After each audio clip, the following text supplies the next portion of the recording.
清醒愛己，餘生自在。我係子琳，今晚嘅藥方係餘生最珍貴嘅修行，係清醒愛己，好好善待自己。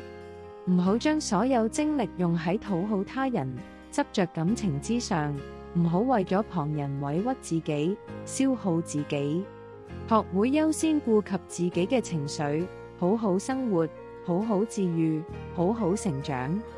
愛自己先會有底氣，愛自己先會被人愛。遠離消耗自己嘅人與事，清空腦中多餘嘅雜念與執念，順心而活，隨性而行。當你學會好好愛自己，世間所有溫柔與美好都會奔赴於你。